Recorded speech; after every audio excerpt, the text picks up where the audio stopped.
ఉద్దేశంలో చివరిది ఏంటంటే,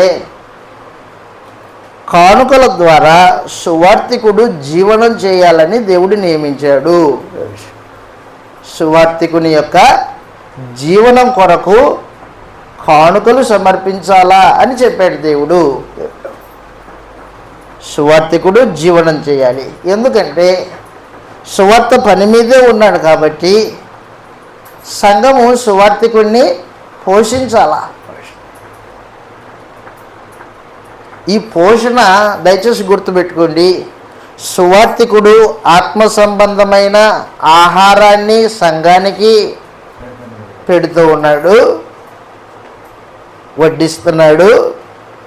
సంఘము భౌతికమైన వాటి పరిస్థితులని సువార్తికునికి చూసుకోవాలా. భౌతికమైన పోషణ సంఘం నుండి సువార్తికుడికి, ఆత్మ సంబంధమైన పోషణ సువార్తికుడి నుండి సంఘానికి. ఇది క్రమం పెట్టాడు దేవుడు, క్రమం పెట్టాడు.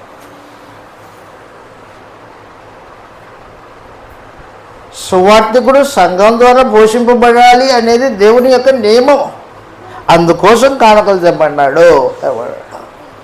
చదువు ఎలాగో గ్రంథంలో రాయబడింది.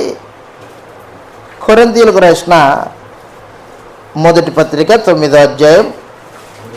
కొరింథీయులకు రాసిన మొదటి పత్రిక 9వ అధ్యాయము 13, 14 వచనాలు ఇలాగ రాయబడ్డాయి.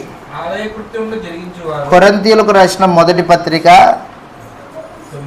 9వ అధ్యాయము 13, 14 వచనాల్లో ఆలయ కృత్యములు జరిగించేవాడు ఆలయము వలన జీవనం చేయుచున్నాడనియు, బలిపీఠమునొద్ద కనిపెట్టుకొని వాడు బలిపీఠంలో పాలువాడై ఉన్నాడనియు మీరు ఎరుగరా? అలాగున సువార్త ప్రచురించువారు సువార్త వలన జీవింపవలనని ఎవరు? ప్రభువు నియమించి ఉన్నాడు. అది దేవుని సంకల్పం. ఇంకో విషయం చెప్తాను మీకు. సంఘంలో ఉన్న కుటుంబాలలో ఏదైనా ఒక ప్రోగ్రాం ఏర్పాటు చేసుకున్నారనుకోండి, కృతజ్ఞత కూడిక, దానికి అతిథి ఎవరు? సువార్తికుడు అతిథి.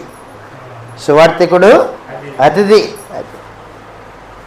సువార్తికుడిని గౌరవించడం బట్టి ప్రభువును గౌరవించినట్టుగా దేవుడు లెక్కేసుకుంటాడు.